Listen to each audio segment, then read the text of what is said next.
Yo, gang, it is episode something. 47. 47. 46. Episode 46. 905. Stardate. Captain's log. Brothering around. Super. Yeah, GT. Ultra Championship Edition. Yeah, but the thing is, if it was GT, it wouldn't be canon, so. Yeah. Fair play, yeah. It's not canon. This is Brothering Around Abridged version. Like Team 4 Stars got us going now.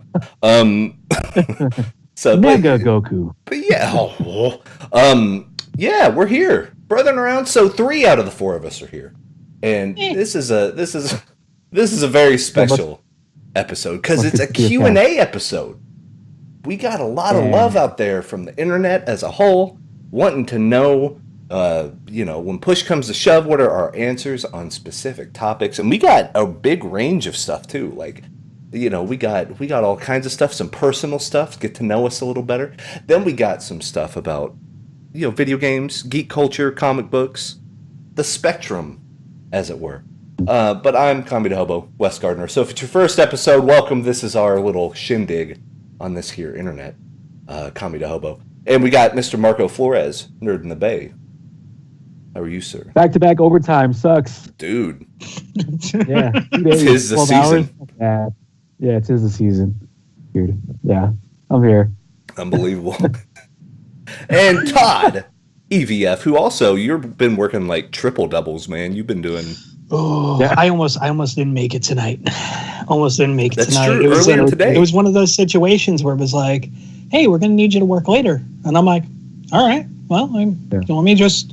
And I pull up my phone. I'm like, yeah, probably not going to be able to make it. Yeah. Actually, not even probably. Yeah, not going to be able to do it tonight, guys. Sorry. Yeah. And then they're like, all right, it's 8:00. If you want, you can leave. And I'm like, what?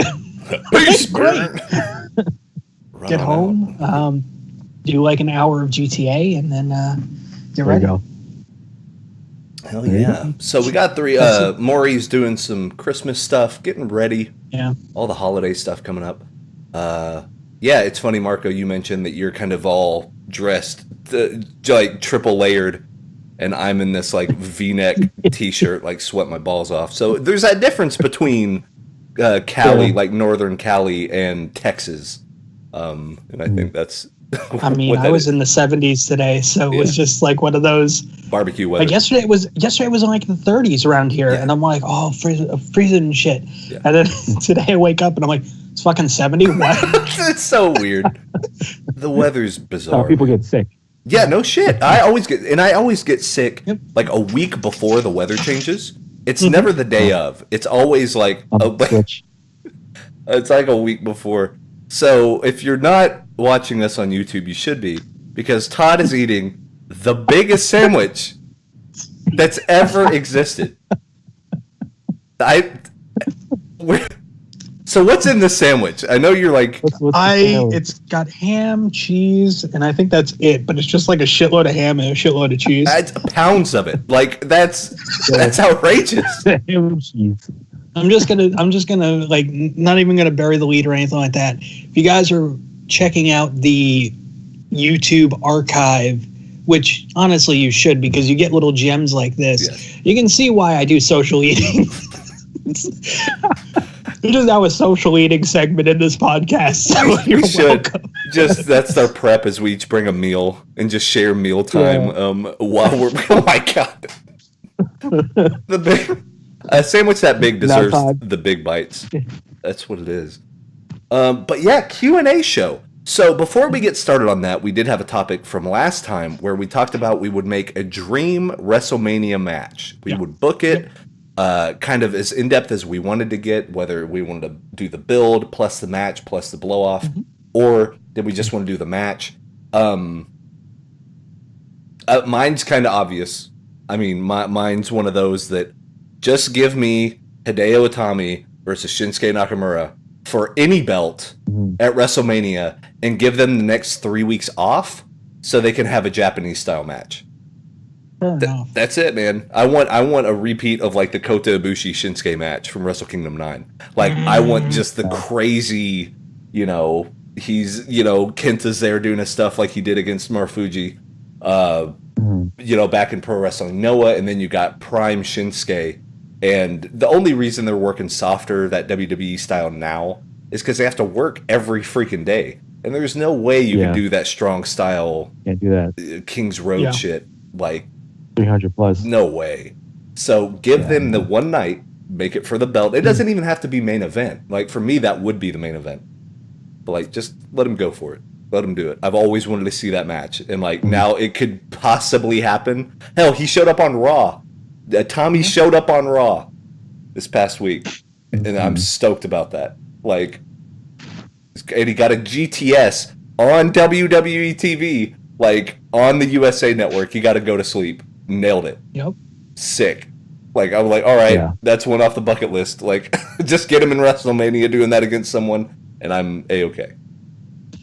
I speak for everyone here, including you, Wes. Hideo, stay healthy, please. Yes. Please. Like, baby him. Like, keep him in a tag team with Finn Balor right now. Just like, have them both do half the work. Just get them to where their endurance picks up, that they get that time on the road, and then just have them go for it, But you got to remember that Balor debuted in NXT by helping Atami. That's right. So Atami brought in Finn Balor. He's like, I brought one of my buddies from Japan, and here comes Finn Balor. Yep. Yeah, as long as they don't raise each other's like hands, that focuses on the shoulder. Right. Oh yeah, both of them, man. It's on that same fucking shoulder too. Don't do that. Don't do that. Ooh. That's all you. Oh man! Don't take any Buster bombs from freaking Seth Rollins. Yeah. They tried to play that angle too. Dean Ambrose almost got hurt. Oh, he's out. Out, yeah. Out with the tricep. Oh yeah, but it happened before, right? So it happened before TV, and then they tried to tie it in with the. Okay, so that makes sense. To explain him going to get it looked at in Alabama today, or yesterday or whatever. Yep. But that's my pick for WrestleMania Dream Match. It's a damn good one. It really is. So what do we got? Let's go, Marco. What you got, Marco? I got nothing. I forgot about this homework. That's the thing about a weekly podcast is like I forget as well. People will always bring that up. Like they'll message on Twitter and like, "Oh, I love the episode. My favorite part's whenever you said this." And I'm just like, "Did I say that? Like I don't. What did I say? And when did I say this?" I just forget. I have the worst short-term memory. I apologize. Just give me a week extension and I'll get back to you. Fair enough. Fair enough. Yeah. So, I mean, I technically have two because even though Maury's not with us, she did provide her pick for me, to me. And me and her just kind of went back and forth with it. And it eventually became a bigger thing than it actually is, which got her excited about it, got me excited about it. I was just like, you got something here. Yeah. So, first off, for this to work, we have to get Bo Dallas out of the Miztourage. Okay. He then has to team with his for realsy brother, Bray Wyatt. Mm-hmm.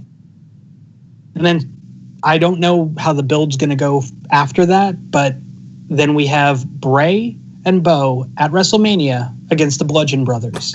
I was about to bring up the Bludgeon Brothers. Oh, man. So, of course, Bray can get into Eric Rowan's head still. Yeah. So there's that dynamic. They end up brawling on the out. Luke and Bray end up brawling on the outside to a double count out. Okay. So nobody loses their heat. Sure. Right. So they're still like super hot on this thing. We know there's animosity between Bray and Luke, so that's a thing. Bo's just there, and Eric Rowan's just confused and conflicted. Between the time of WrestleMania, where this double countout happens, which pisses off a lot of people because it's a bullshit finish. Yeah. Both teams win their brand's respective tag team titles and then have their blow off at Survivor Series. Okay. Yeah. Yeah. Because, I mean, they did that whole Raw versus SmackDown tag champs against whatever. Right. So you work that in on that. And, I mean, me personally, I would do it as a unification match because we don't need two sets of tag titles. Yeah, there doesn't. Yeah, I totally agree with that. But yeah, no, that wasn't part of her booking. And as for my personal pick, they've been talking about main roster superstars going down to NXT, right? Yes. Okay, so we bring 3 guys down, we bring 3 guys up, okay. Right? So you bring up Eric Young, yes, Alexander Wolf, Killian Dane. You bring up Sanity. Yes. Nikki Cross is there too. What? Because why not? Right. You bring that up. You send down Luke Gallows, Carl Anderson, and Finn Balor. Oh. Okay. Yeah. All right? Yeah. They kind of reform the club in NXT. Mm-hmm. You know, you figure you do this around Rumble time, right? So they're down in NXT now, whatever. Like, why are we down here? You know, they take apart team after team. You know, they take out the Undisputed Era and so on and so forth. Then WrestleMania, you have Sanity against the Shield. Now, obviously, Dean's out right now, so yeah. I mean, there goes that fantasy booking. Right. Out of the crowd comes the club, and they make it a good old three-way dance. Yeah. Three-way dance street fight between Sanity, the club, and the Shield.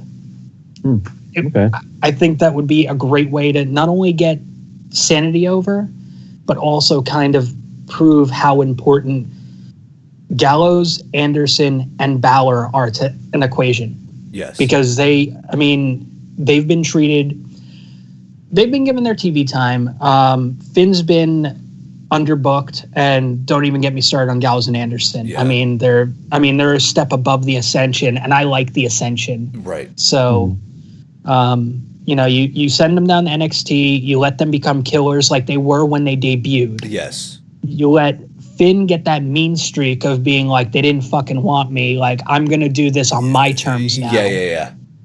And then have him come back, you know, just storm the match, make it an impromptu 3-way. Going over, I would have the club go over. Going over the Shield. So, I mean, there's no damage to Sandy, who's still on their way up. And, I mean, the Shield, at any time, they can take an injury or just break up again. Right. But they all have singles careers. I mean, that's the biggest thing. So true. It doesn't hurt them as a group as much. See, and it's funny you bring that, because as you were saying that, I was like, oh, I know it even mixes, you know, the pots again. But whenever you go to Survivor Series, you know, they like putting AJ with other people and making a 3-man dance. So if you had the club and Finn, and then you had AJ and 2 guest partners, and that's when you bring in the Bucks. Yeah, I mean, that would be an interesting one. Like, that would just be crazy, because then you have, okay, here's the OG Bullet Club versus the New Blood Bullet Club in a WWE deal. I mean, or another option on that is you got the OG Bullet Club with Finn and the Good Brothers. And then you have AJ with 2 special partners, and he brings in Fale and Tama. See, which would be more likely. Like that that has a plausibility of happening. Like, which you know, and that's great, because I think Fale would be awesome in WWE. Like, if they book him right. He could be a force. He could be a force there. But then I always think about, and the guy that always, it's in the back of my mind, and I'm like, they need to get it right with this guy. Because if they get it right with this guy, they're going to start learning, and that's Luke Harper. Yeah, like because Harper, I'm a big Harper mark. I love his work. He's a big guy. He can work an athletic style. Yeah, and they give him the ball, and like when he starts running with it, they're like, no, we'll take that back. Yeah. They never let him. They did that with the IC title. Momentum. They've done that with tag title reigns. I mean, he was third fiddle in the fucking when Bray and Orton won. Yeah. You know, it's like, you can't fucking do that to him. Yeah. He's versatile. A team player. Yeah, he's totally that's what we need for your match of the club and everything. We need Teddy Long to come back and be like, this is a 6-way dance, player. He's having a tag team match with the Undertaker. And you're like, what the? Wait, Hello. what? Hello. I'll if you have me play it. Why again? Listen here, player. And then he does his like terrible raise the roof dance where he's like bouncing around. Yep. He needs to be the MC for WrestleMania. Like that just has to happen. I think he should be special guest referee for that match. Oh, that'd be great. I think he's gonna be the MC for XFL. Yeah, that's a whole different. Dude, they trademarked. He hate me again. Yep. It's coming back. Shit. Yeah, they renewed all the trademarks that they had held for the XFL, like the team names, like some of the like gimmicks and stuff. So I wonder. Do you think they're going to do something new, or do you think that this is going to be content they're adding to the network? I don't know why you would add XFL to the network. Yeah, I don't either. I mean, give us Thunder and Sunday Night Heat first, and then maybe the XFL after that. Especially, I need my Sunday Night Heat fix because we had some great moments with workers you really didn't see a lot of on the main shows. Right. So. What's his face with the red hair that had Lita first?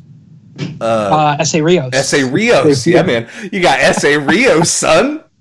You had S.A. Rios. You had Raven. I mean, at the end of his run with WWE, he basically ran. That was his deal. But yeah, I mean, I'm looking forward to that. And of course Thunder, because that was taped like 2 weeks prior to the Nitros. Yeah. Or some shit. So that's where you would learn who the champ was like a month in advance. They would advertise Thunder, and it was like, it was 2 weeks ahead. So then they had to film it 2 weeks behind. It's so weird, like so bizarre how did they even make that happen? But that also explains why like freaking Scott Steiner had the belt 14 times. Because you're like, I guess they just forgot that they gave it to him. They're like, oh yeah, no, he does have it. Yeah, no, give it back to him. And then he's like, well, I'll if you hear me. Where are my freaks at? We'd pop a pump. Do you want a man like Joe? Or do you want a genetic freak? The numbers don't lie. Every Scott Steiner promo is genius. It's so good. Big bite of the sandwich. Oh man. Okay, so we have Q&A with some good brothers and sisters out there in audience land. Yep.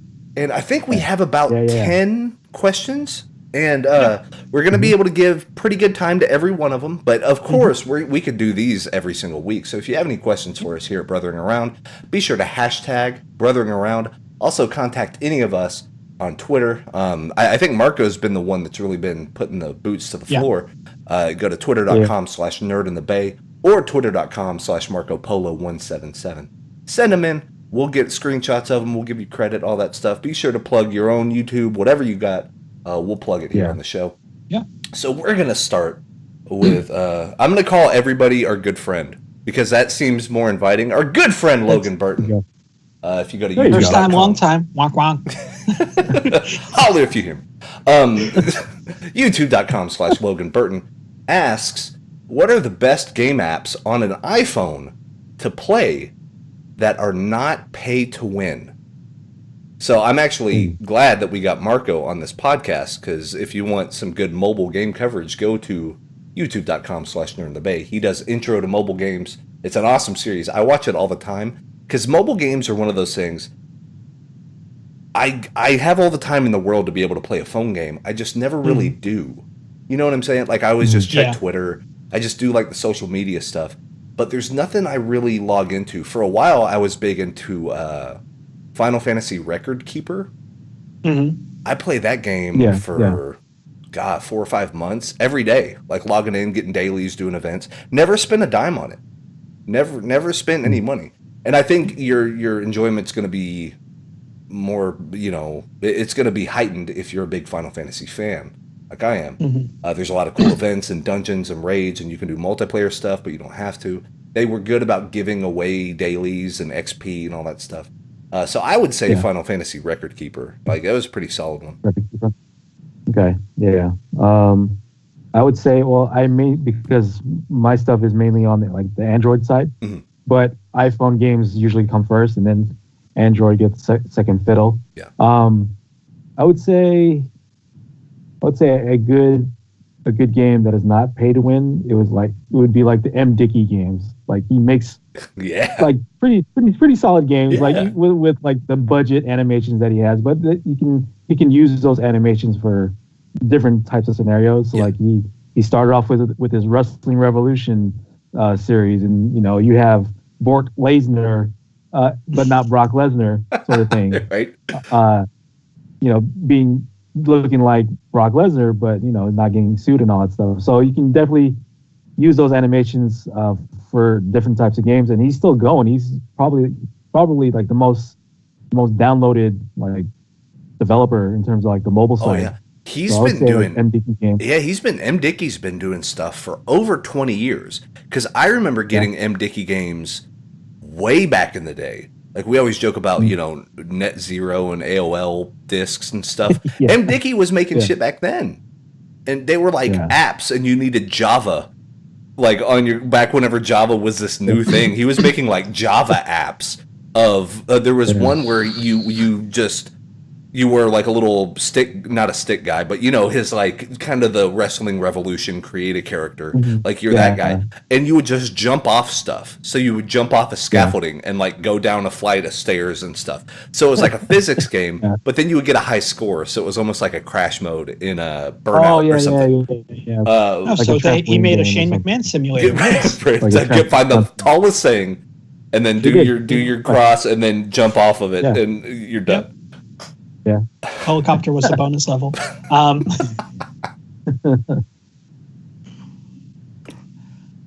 I don't play a lot of mobile games. And I'm also on the Android side. I was on the Windows Phone side, so we got nothing. You got Zune apps, and that's about it. But no, I have an Android now. Every now and then, like, I got a couple games. I don't play anything that's like super pay to win. Yeah. Of course, I don't spend money on this shit either. So, yeah. Just looking at what I have right now installed, Pocket Morty's, the Rick and Morty Pokemon-esque game was pretty fun. Yeah. There's a Doctor Who like Match 3 game, which was pretty good. Oh, nice. Yeah. Surgeon Simulator 4 was pretty good. Those are like the three that jump out at me because that's what I have on my device right now. Nice.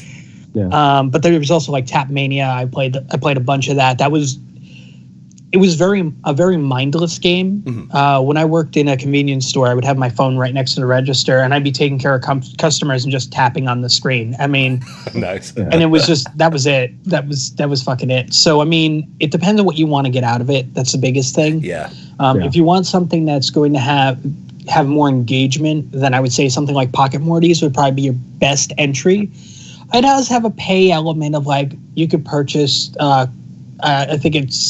think the currency is schmeckles or something like that to unlock things quicker. Yeah. But you can just play the game and you'll get stuff as you play as well. So yeah, it's cool. A lot of the games out there are like there's an option to buy stuff to maybe get a character or progress a little faster, but you don't have to. Yeah, exactly. I remember that's how Brave Frontier was. Whenever I play that, like any of those are they called gotcha games? Gotcha games, yeah. So that's a whole genre where it's like daily you open up a chest and you get gems, and the gems are worth this, and then the coins are worth that, and then the diamonds are worth this. So like you have all these different currencies, so you can play through the game. Where it starts getting a little messy is whenever it's like that, and it's not a phone game, but like Battlefront 2, Star Wars Battlefront 2, to where, you're paying. It's just easier to pay money, but it's also sleazier to pay money. Yeah. It's just it ain't easy being sleazy. I'm just saying. Yeah. But that's an awesome question. Thank you for getting us started, Logan. Thank you. Thank you, my friend. Yeah. So next one. YouTube, it's on there too. Yeah. Yeah. YouTube.com/Logan Burton, all one word. So thank you. Now Marcus Agapus, at Twitter.com/Marcus Agapus. Going for the jugular, by the way. Dude, yeah. Have you? I know what you think about jugulars. Have you seen Star Wars: The Last Jedi? And if so, what is your opinion about it? So real talk. I've not seen it yet. Neither have I. I'm going to in about 3 days. But Marco, you have seen it, right? I have seen it. Yeah, I have seen it. So interesting. So we'll try to keep the spoiler free for, of course, sure, for the people out there that are like myself and Todd that have not seen it yet. But I would like to ask you, after you say your stuff, Marco, I'd like to ask you leading questions, just to be like, okay, what I want out of this movie might not match what we're given, because I've heard some stuff. Right. No spoilers, but I've heard some. It gets kind of rowdy. Yep. Okay, so I responded his question with a GIF, and it was like a song, like "I'm all the way up," because I like the video. I like the movie. Yeah. I like the movie. Basically, I like the movie. So, and then all of a sudden, I hear all these reactions of like how there's a petition that they want to make this movie non-canon, and I'm like, yeah, my wife saw that. Dude, I was like, dude, now we got like, my phrase it, right-wing Star Wars fans. Oh shit! Now. Right. So like that's what we're going with this. Yeah, we got purists, GOP, whatever you want to call it. They just want to, because it's not pure. For fuck's I'm sake! Like, what the fuck ever? You guys, this is the stupidest thing I ever heard. Oh. But it is an enjoyable movie. I liked it. There could be things that either that you can take out a scene, or you can make it a little bit like hasten the pace or whatever. Gotcha. But for me, I enjoyed it. Cool. It's definitely, how people were kind of complaining that Force Awakens was basically A New Hope. Yeah, right. I guess I can relay this as The Empire Strikes Back, but it's not really interesting. Not really one-to-one. Yeah. Like similar to those movies, but I guess you can make that correlation. It's in that same vein. Same vein, yeah, pretty much, but not exactly the same. So out of Force Awakens and Last Jedi, which one do you like better as just kind of a standalone movie? Standalone movie, I would say Last Jedi. Interesting. I would say Last Jedi. Because what I've heard from a few people is Last Jedi seems to be make or break based on the next movie. Like, I don't know exactly what that means, or I guess that's the same thing as Empire Strikes Back. Because if you end with like Luke's hand getting chopped off and Han Solo's in carbonite and all this shit, you're kind of like, okay, this better pay off. Like, you're in your mind, you're like, what's going to happen here? Now, arguably, I will say this as an old purist Star Wars fan. Of the original trilogy, Empire was my favorite. Yes. So just the tone, the fact that it ends on a downer, I love that. Yep. It was just beautiful. Yeah. If they could even capture some of that in Last Jedi, I'd be happy. And I see Marco. Yeah, you're biting the lip, and I know, like it's all right there. But like, does it go that kind of angle to where it's not quite where you're expecting, and you're like, I don't know if I like this. Like, that's what I've heard is people left the theater like that was an amazing experience. I don't know what I think about it. Like, I've heard a lot of people say they don't know what they think about it, and I'm like, that's interesting. How Empire Strikes Back and how Last Jedi ends are not the same. Okay. The same way they ended. Okay. It's not the same. Hence, I wanted to I was almost about to say something like it. Like, no. I almost forced the spoiler. Yeah, you almost got it. I almost did. I almost spoiled on reaction. I'm like, oh wait, no. I gotta not. Gotta not. That's a sign of a good brother. That's a true good brother right there. That's a good brother test. I tried. If you want to know people in your life that are good brothers and sisters, you ask them to spoil something. If they don't, that's how you know. Yep. Okay, so and we'll probably talk about it once Todd and I both see it. We'll probably have like a collective spoiler cat, like not maybe the whole podcast, but we'll talk about because that's a thing we'll definitely talk about. But yeah, great question, Marcus. Thank you so much for that. See, got off to the races, man, just hitting it. So we got a few here from our good friend. You see how I'm doing that? A good friend, David Naple from the Why Do I Talk to You podcast, and has two pretty much heavy hitters as well, I can safely say. They're pretty heavy. So this number one is going to be very Marco focused, but I think Todd as well. You guys will be the authority on this. So number one, yes. Do you think the current comic book movie bubble, where companies like Marvel and DC are making boatloads of money by releasing one comic book movie after another, is likely to burst anytime soon? So do you think this momentum is it here to stay? Like, is it one of those that 10 years from now we're still going to get 3 Marvel movies a year, and then there's going to be like 2 DC movies a year, and they're going to be hitting the ground running? Or do you think that, like, my personal opinion, and this just comes from the movie background, it's not even has to do with like comic books, there's always a phase. So you'll see phases. Like if you go to the 1950s, a lot of the movies from that era are very, not patriotic, but very like, let's get together, team, and we're gonna make things happen, because we have to take care of the Red Menace.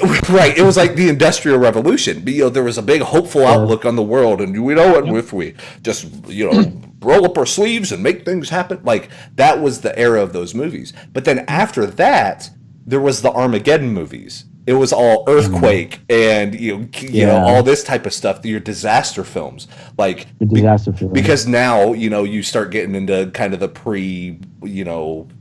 Woodstock era, like kind of those 60s, mid 60s, where this is all going to crash and burn. So you can see society going through those stages.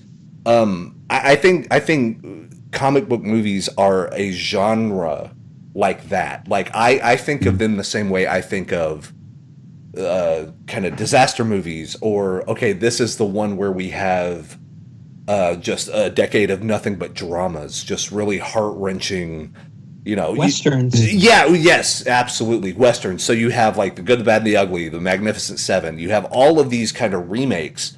Before that, it was samurai films. Like they all came from Akira Kurosawa, and then Clint Eastwood took them and was like, bam. But then 80s, you got all these uplifting stories. You got Rocky. You got, you got this stuff. You can see these themes. The action.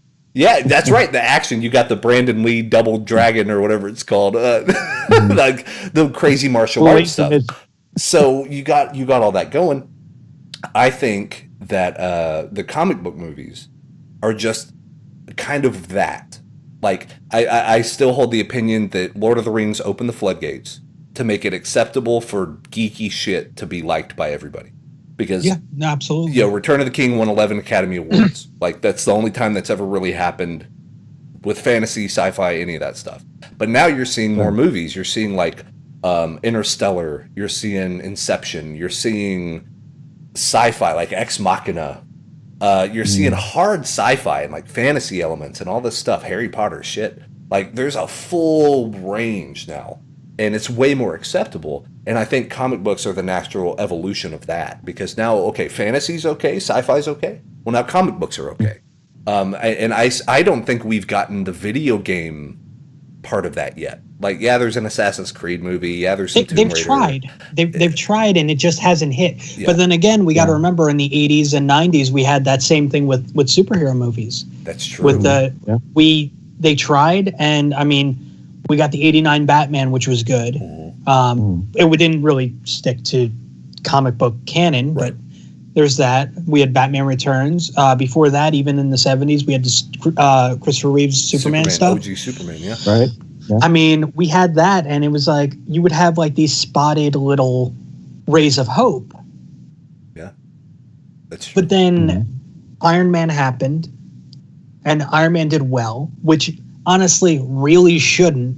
That's just my opinion. It's about an asshole basically who's just like, well, I fucked up big enough. Let me try to fix my problems now. And now I have a super suit. So, I mean, that's the thing. Well, and I think that was more of a here's the redemption of Robert Downey Jr.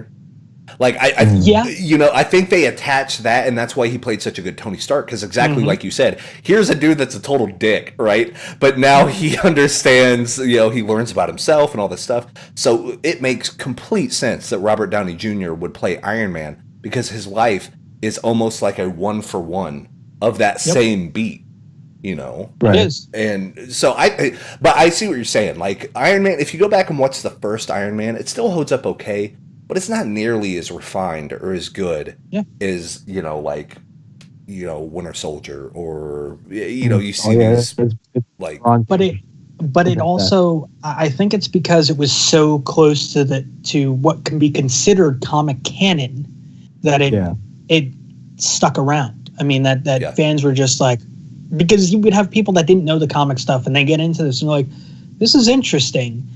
And then you have people that know the comic canon and they're just like, they did this right. This is terrific. Is the bubble, the superhero bubble, so to speak, going to eventually pop? Yes. It's in my opinion, it's going to pop. You know, Wes, you said the way films go and genres. I mean, we had a long tried history with the genre of films, such as westerns, where that's all we would get. All we would get is westerns, and some of the best were made in that time. Now, when do you see a western? When they do a remake? Yeah, or like 310 to Yuma, or and hell, that was 12 years ago. You know, like, but yeah, exactly. So you'll get these one-offs, and then you'll get these cult classic one-offs like Tombstone. Yeah. But then they're kind of their own separate thing now, and you're like, oh, I'm very much a western fan. Yeah, like people just love any western movie that comes out because we rarely get them. So now let me go find that other western movie. Yeah, I mean, when they release a western in you know, a new western, I will be like, I need to check this out, and then I probably won't, but I say I need to. Right. And it's because I mean, growing up, my grandfather loved western, so he kind of beat that into me, where it's just like, you know, John Wayne and, you know, all the other shit. Like, I mean, John Wayne's the big one that you can remember, but I mean, you watch so much of his goddamn movies. Yeah. It's just it's just like, well, where do we watch it? It's a John Wayne film. Just sit down. I'm gonna drink my gin. It's like it's McClintock. Damn it. Yeah. It's a quiet man. You know what the quiet man is? I mean, shut the fuck up and watching a movie. But yeah, no, the bubble, I do see it popping, but not as people would assume. Yeah. I see it popping in a way where, like, we still get our like 2 to 3 superhero films a year, but it's just that 2 or 3 superhero films a year, not 3 Marvel, not 2 DC, just total. Gotcha. And I see DC being the first one to drop out because, they got, I mean, they don't know how to do their shit. Yeah, no, I mean, there's so much trouble on the WB side. It's ridiculous. I mean, like their what is it? Yeah, their television stuff is great. I enjoy it. They can do TV. They can do TV well. But I don't think that their films even hold a candle to what Marvel can put out. Yeah. Even like the team, like Justice League. I mean, they built Justice League in Batman v Superman. Mm-hmm. They built Avengers across 6 films. Yeah, right. Yes. So, And I think the thing, and this kind of goes off what the question was, but I think the biggest thing that ended up blowing up in the face of DC movies is having Christopher Nolan do all 3 of those first Batman films. Because you're not going to out-movie Christopher Nolan with Heath Ledger as maybe the best character actor doing a supervillain ever in the history of cinema. Like, what are you going to do? Like, where do you go from there? Because Dark Knight... Jesse Eisenberg, Lex Luthor. Oh, natural progression. Absolutely. Natural progression. And, we'll just have him basically be a dime store Heath Ledger Joker. Yeah. I mean, the whole movie. Because he's crazy. He just does crazy shit.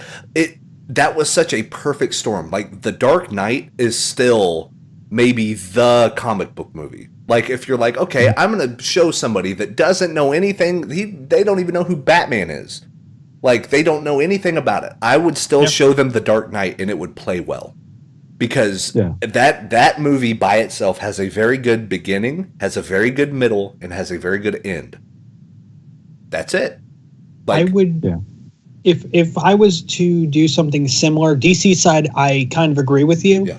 But I would go Batman Begins, just because it's a better entry. Oh yeah, that's fair. It's a way better entry than Dark Knight. Yeah, they just got to hit the ground running in Dark Knight. And if I were to go the Marvel side, I mean, I have a soft spot for the Incredible Hulk with Ed Norton. Yeah. So I mean, it just that was to me, it just it was. That was Ang Lee, right? No. That was just Hulk. That was just Hulk. Yeah, that one Hulk. was bad. That one was bad. No, Incredible Hulk starts off with Ed Norton in like Mexico or in South America, and he's working in a bottling factory. Gets cut, goes into a soda or something like that. They stop the line and shit. He's been hiding out. It's fucking great. And Ed Norton's performance in that and the things he added to the character of Banner and even the Hulk carried over into Ruffalo's performances, such as the like whole like because Ed Norton's Ed Norton's Banner was like very much like a very like, I need to control this. I need to control this as much as I can. I'll do that by meditation and, breath control and all the other stuff. Yeah. And you can kind of get that in, because even it's mentioned like the throwaway line of like, what's your secret? My secret is I'm always angry. Well, you could be angry, but if you can just keep your shit calm and be angry. Right. Just enough. Yeah, just enough to kind of keep things under control. That's all you need to do, and you can achieve that through meditation and all kinds of ways to kind of recenter yourself. And if it wasn't for Ed Norton, we wouldn't have had that in the character. So, I mean, I think it's a great way. Plus, if you're showing somebody a superhero film, they wouldn't want to see shit getting destroyed.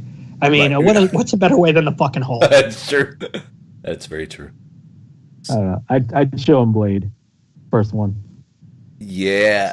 Start him low, give him the low bar, then give him always motherfuckers ice skating uphill line, and then you do the jump to I think you would do the jump to like Iron Man to Blade and Trinity. Then go from there. No, just Blade one, Blade one. Triple H with a Pomeranian is where we go from there. It's God, Silver Fang. Oh, God, I try to forget that movie. It's so bad. It's great. Like, I mean, it's Ghost Rider: Spirit of Vengeance bad. I still need. You've seen that one. I still need to watch it. You still need to see that one. Oh yeah. Oh, Nick Cage is amazing in that one. I'm so excited. They basically let Nick Cage do whatever the fuck he wants, which is yes. That's what you should do. Anytime you get Nick Cage, that's what you get. Listen, I'll answer this question by saying if you just make one a year of Nick Cage movies, we'll watch them forever. I don't think that bubble will ever burst. Like, there's a bunch of Nick Cage movies on Netflix. He should have his own category. Like, whenever it says, like, because you watched Archer or whatever, like, on the deal, it says, like, this is Nick Cage. And then you go and you're like, Nick Cage. just marathon it. Because you watched Broken Arrow, you may enjoy Face Off. Because you may, and you're like, okay, there's a correlation there. And then it's just like some of his weirder movies from like the 80s, like, and you're like, how does? Then you realize your entire queue is now just replaced with all Nick Cage films. That'd be great. That'd be the best April Fool's prank they could possibly do. Oh, we need to get on it. We need to work for Netflix. Yeah. So we got David asking another question. So this is another doozy that we can like dig into. Have you noticed what my brother dubbed, quote unquote, the Skyrim Effect, where the success of Skyrim and other open world games has caused many games, including some game series that were never like this before, to adopt more of an open world design philosophy? Is this the way of the future, or are we losing a lot of the advantages linear design can offer by going down that open world route? And oh man, yeah, he brought the fire, dude. He did. that's a juggernaut. He just dragon shouted at us, and I'm confused. Yeah. So I completely agree that, and this is so weird because I kind of agree with it.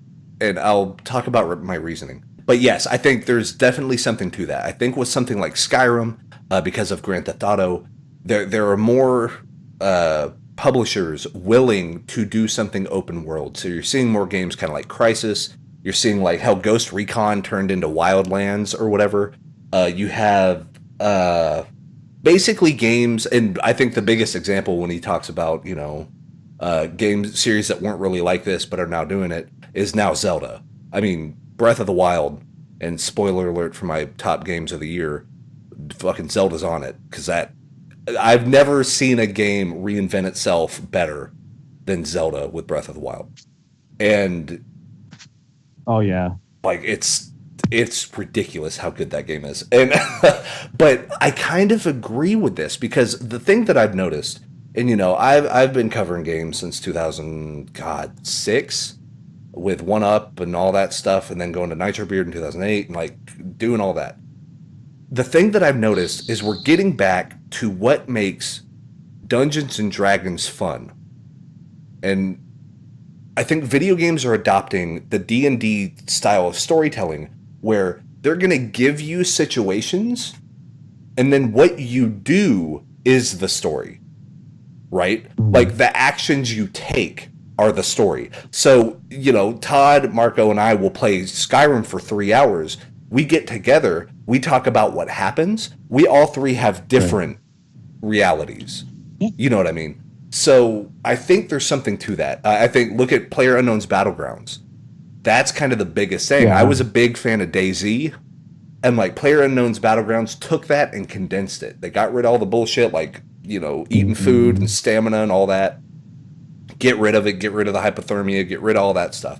Just get it to where you're on an island, and the island's shrinking, and you have to go kill people. That's the whole premise of the game.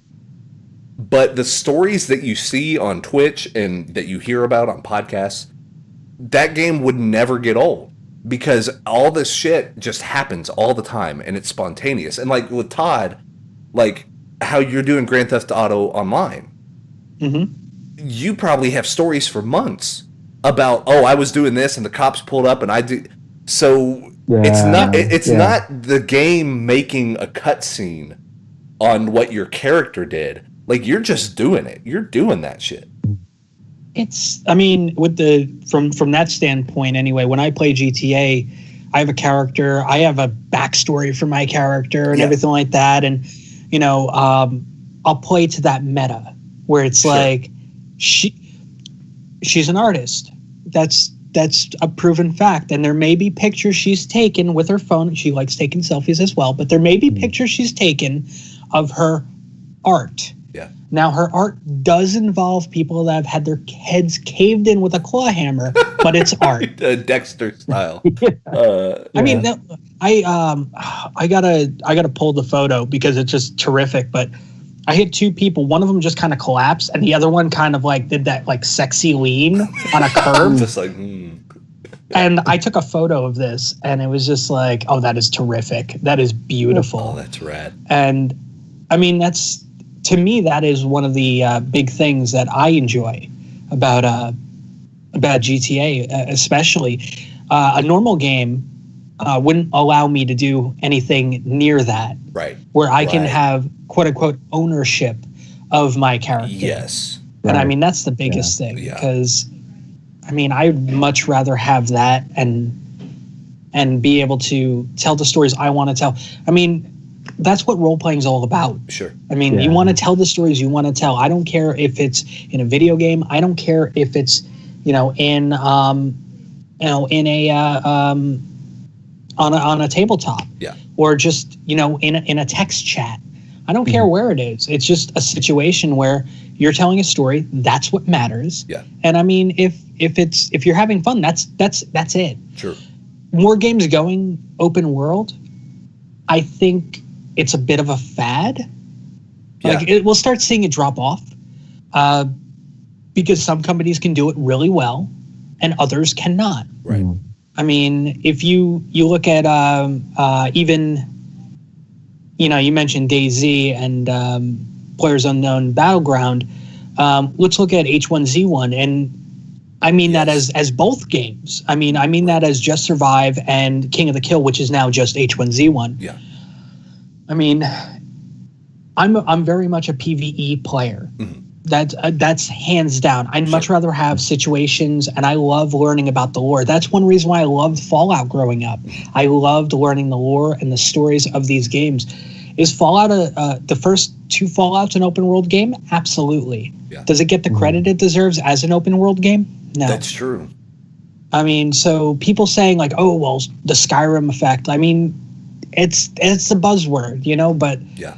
It's been going on for a lot longer. It's just now starting to get the attention that people like this style. Yeah. I mean, and you brought up a good point. Do you guys think that the open world GTA style is kind of lazy? Because I guess the best of both worlds would be those original Fallout games, and then games kind of like Baldur's Gate and hell, Deus Ex. I'm a huge worshiper of the first Deus Ex. That has a set narrative. Like there's a storyline part A, part B, part C, part D. Now how you get from part A to part B is different. Mm-hmm. That's where your dynamic happens. That's where your sandbox choices happen. But it ends with, JC Denton doing whatever. And then you go from there and then kick it over to part B. It's like we always use the and I think, Marco, we've even talked about it on Old Brethren Around. If we each have $500 and our goal is from right here, let's travel to Austin, Texas. We have 5 days. You have 5 days to get, with $500, get to Austin, Texas. We know what the beginning and what the end is, but all that shit in the middle is going to be completely different. So yeah, I think there's room for both, and that's kind of a lazy answer. But I do think, not every book is a choose your own adventure book, right? There's a place for a set narrative. But I think video games are about doing things.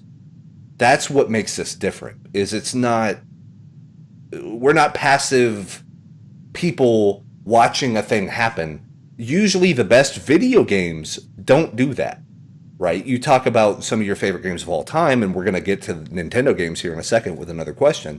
But like Super Mario Brothers, that what stories do you have growing up about you playing Super Mario Brothers? It had nothing to do with, I got to go save that princess. Who cares? Like that part's not important.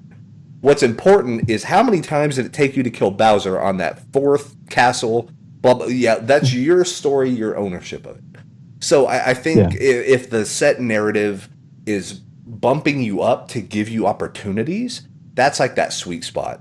You know what I'm saying? Like that's where you found some good magic right there. Yeah.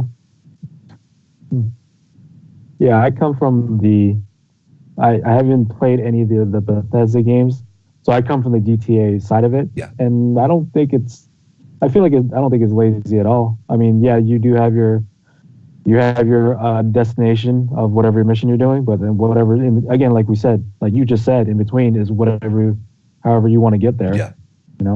Whether it's like running everybody over or with the police behind you, or actually doing drivers like. I did that for a while. Like stop at the red lights, fucking turn on your blinker. But then you're like, okay, this game's going to take me 700 hours. It's taking too long. Yeah, exactly. Right? But yeah. Yeah, that was good. That's like I said, we could spend a whole podcast talking just about those. You know what I'm saying? Like that's a hearty, but thank you, David Naples from the Why Do I Talk to You podcast. So go check that out. We talk to you because you have good questions. You have great questions, man. That's why we want to talk to you. So we got, let's see. So we'll scroll back down a little bit here. Oh, from Turtle Joe King on Facebook. What is your favorite color? Navy blue. I'm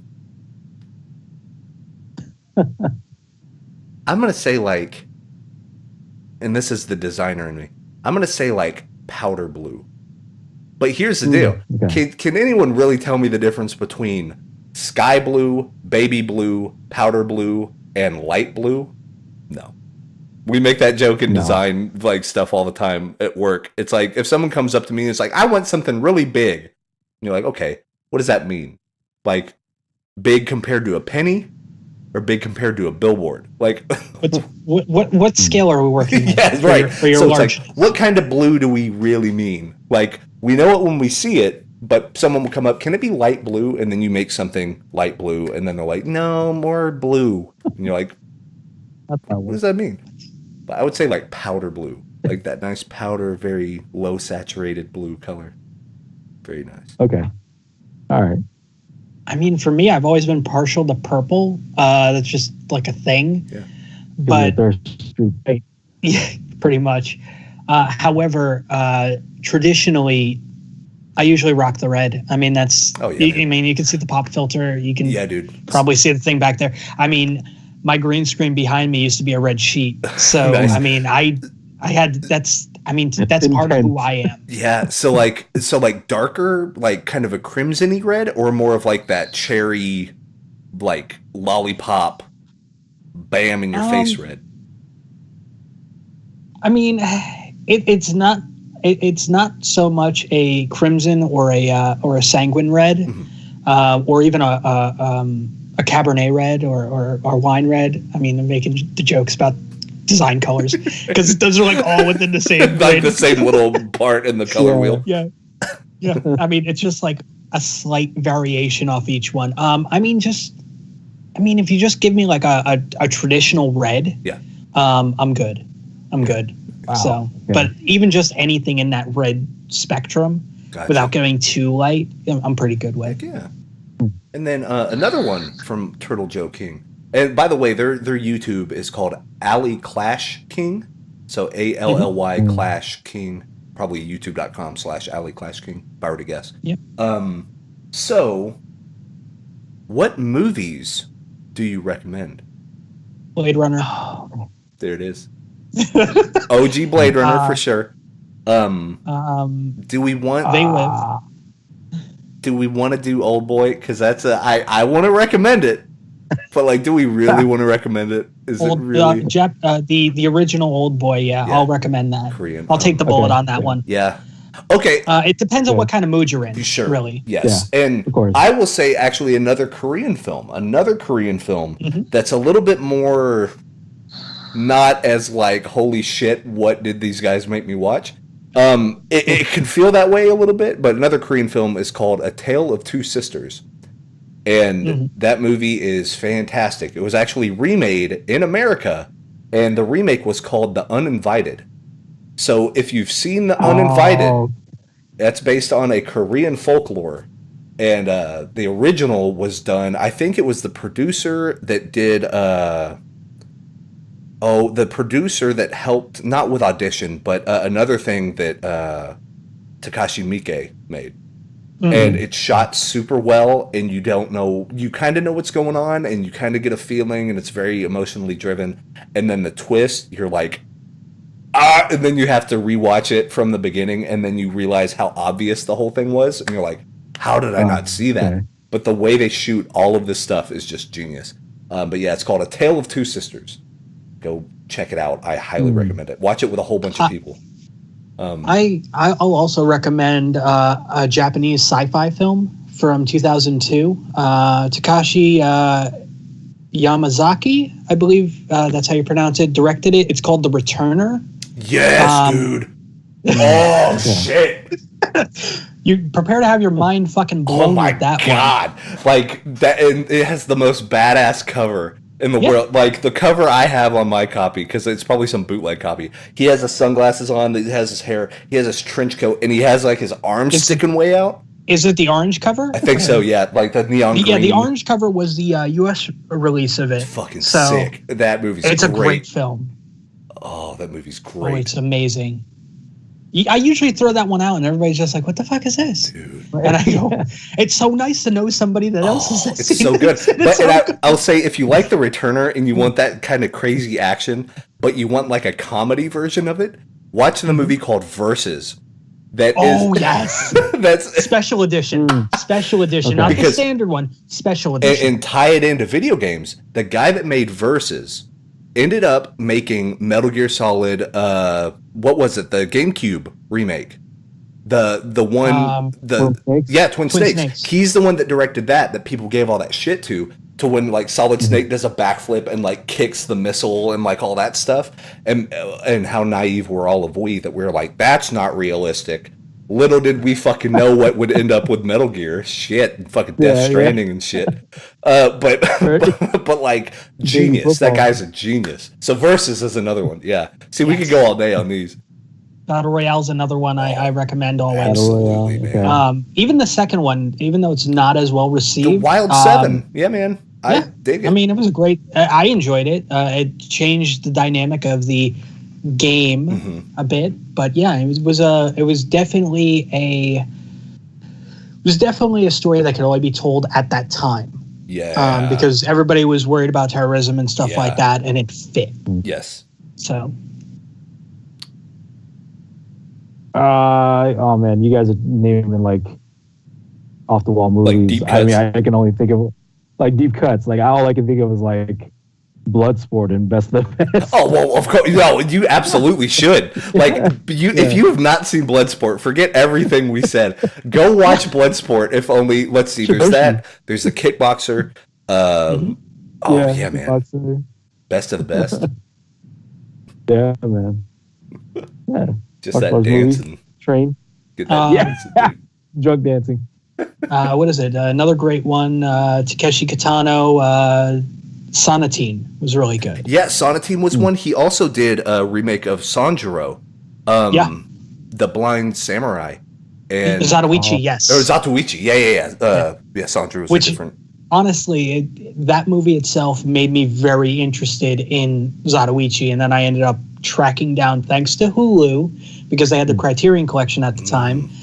They had like all the Zatoichi films, and they were releasing like one a year from like the 1950s? Yes, like, yeah. 1950s until like 1990 something. I mean, a lot of them. He's like Godzilla movies, man. Like they kept coming out, but Zatoichi's the man, dude.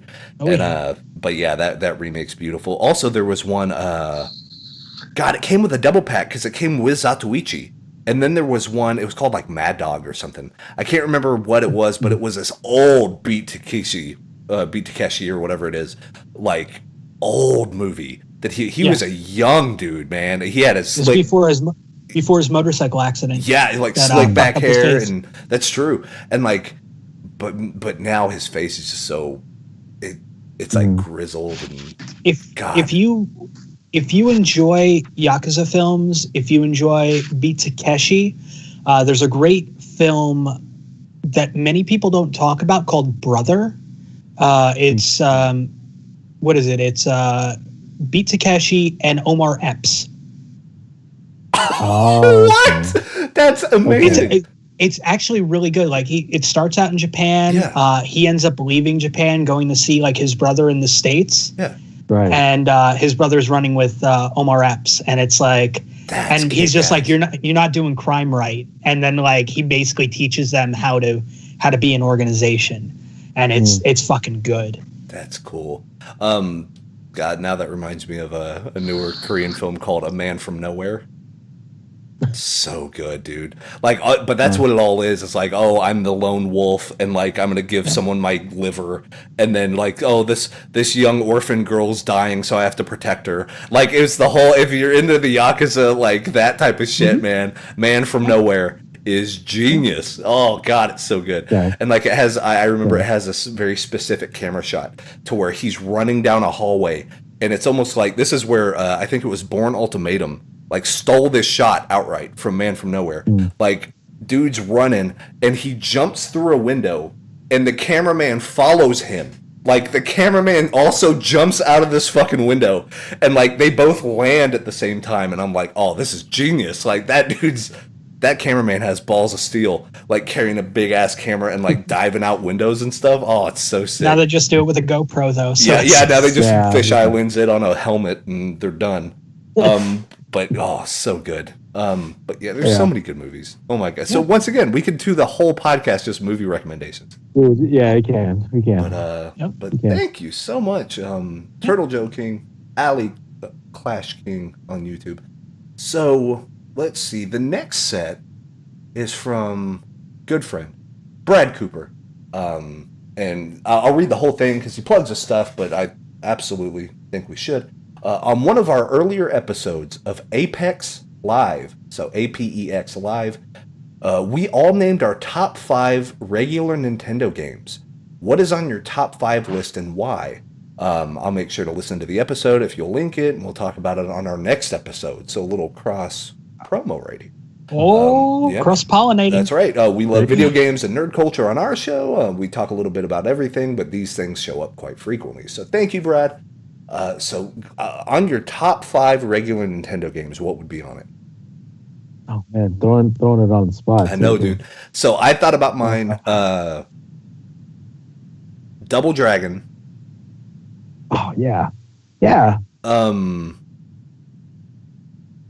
Shit. Double Dragon. God, because now it's been so long since the regular Nintendo. Part of me wants to think about these are the most important games that the Nintendo brought us. But I'm trying to forget all that. I'm trying to, Final Fantasy invented the, Dragon Warrior, all that shit. Like, very important, very important. But what do I actually recommend people play?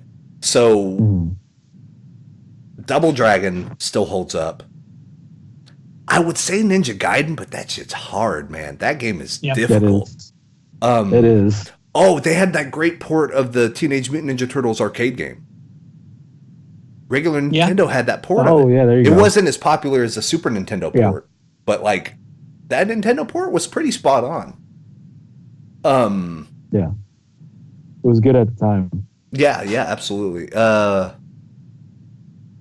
going to say Mickey Mouse Capades. Oh snap! We're kicking it old school, dude. Hell, I got some regular Nintendo games right here. We got fucking Renegade. That knockoff shit, dude. Look at that knockoff Double Dragon. There you go. That's it, man. But speak of the devil, because this was our last unboxing video. Bam, we got the real McCoy right there. My camera slipped on Skype, but hell yeah, Bimmy. That's it, man. God, and the last game would probably be. Oh man, probably Super Mario Brothers 3. I mean, it's the staple, but for good reason. It still holds up. Super well. Yeah, I would have to follow suit with Super Mario 3. Let me see. Yeah, I mean, I'm not trying to copy you 1-to-1, but Double Dragon 2 it's sick, man. Was good. Super Dodgeball gets on my list because everybody has a special shot, and that's all fun and stuff. Right. And it's not so much Nintendo hard or anything. Chippendales Rescue Rangers. That was the first Nintendo game. Also difficult. First Nintendo game I beat. That was the first Nintendo game I beat, dude. You beat it? Shit, I did. Man. That's hardcore. I did. Let's see. That was 3.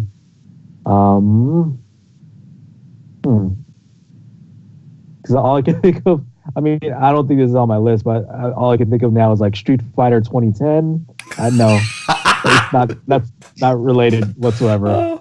Let me see. See, I was thinking stuff like 720. Like, 720 was great. Of course, you have like Paperboy, which is classic, but... Oh, yeah, TNC Surf. TNC Surf. What was the bad one? There was a TNC Surf was good. California Games. California Games. I like. I love California. I did too, man. You played Hacky Sack. You played. You can't believe you played Hacky Sack. Bike and like rollerblading. And... That's right, man. It's funny because California Games is one of those games I was gonna say. I'm like, all right, so those California games, Battletoads. Oh, jeez, okay. Gotta go Battletoads. What was the Skate or Die? Yes. Die. Yeah. Yeah. I mean, if anybody that played a game had an NES back then knows Skate or Die. Yeah. That's 3. Right. Yeah. That's how I was like. There's so many. I'm kind of going through my list of like, because at one point you got to remember we did the whole thing where it's like, oh, what's your definitive Sega Genesis and SNES list? Yeah. And I also did one for NES. I never posted it, so I'm just kind of going through that, and it's like a 30 game list. Right, gotta pick 5. Golly, because there was over 700 titles released for the NES. I mean, a softball would be Legend of Zelda, but I mean, I'm not going to go with that because I mean that's a given. Yeah, that's why I didn't want to bring up Final Fantasy or Dragon Warrior, or because it's like of course I would say those, but like, what are the other ones like that might be? They're A tier, but like they're still you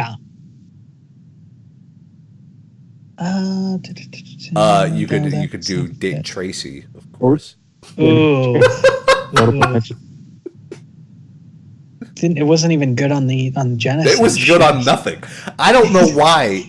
By the way, whenever I was growing up, I always went to the rental store and wanted to rent Dick Tracy, but it was never there. It was never there. So someone either loved it so much they kept it, or they actually never got a copy of Dick Tracy, but they got the box. Oh, yeah. Never got to play it. Wizards and Warriors, made me think of that. And Legend of Kage or Kage. Or Kage, yeah. That's a good one. Yeah. Tecmo Bowl. Oh. Tecmo Bowl! Dude, RBI Baseball? Holy shit. Those were the jam, Base Wars. Man. That's right. That's right, dude. Oh. Robot Baseball? Robot Baseball, yes. Oh, my God. Right. Now you're opening floodgates. That's right. Now we're never going to stop. Oh my God, there's so many. Yeah, I mean, what is that? I just named 4 that I'm sticking to. Final Fight. God, there's so many fucking good games on that system. And like knowing what we know now, we're in like PS4 era, PC is a big deal. Literally changed the industry forever. Yeah. You had Atari, and that was fine. I mean, I don't have the nostalgia glasses for Atari, but that got people kind of into the whole arcade experience at home. Yep. But then regular Nintendo just sealed it. Like, Nintendo saved video games. Like, that's a genuine... Yeah. My last one, and I mean, I forgot this got released on the on the NES, Maniac Mansion. Oh, yeah. Oh, shit. Yeah. Ghosts and Goblins. The original came out on the Nintendo. Yep. Oh, my God. Marvel Madness. Oh, dude. This is ridiculous. Now I got to go update my wish list for Video Games Monthly and like ask for all this shit, dude. They've been good about getting me some stuff though, so I'm gonna shield in. And I mean, I just limited it to NES, not Famicom, because there's 2 titles there which I would recommend. One of which just because it infuriates people, and that's the game that Beat Takeshi made. The Takeshi's Castle. It's like how do I beat this? Apparently, you have to sing into the second controller because it had a microphone in it. Like that's how you get past one area, and then you have to like leave your console on for like 40 minutes so a map will appear and shit. Like it just like really like. He created a game that was so unuser friendly because he hated video games, right? Exactly. He thought it was stupid. He was like, "What is this? Why do you want a stupid game?" And they're like, "We think it's a great idea." And he's like, "Screw you!" And then so he made the worst game he could possibly think of. Yeah. And then the other one was what the fuck was the name of it? I'm gonna have to look this up, but it was a Splatterhouse game on the NES. Well, it was on the Famicom. Yeah. And it was done in more of a chibi style. It was interesting. And it was an interesting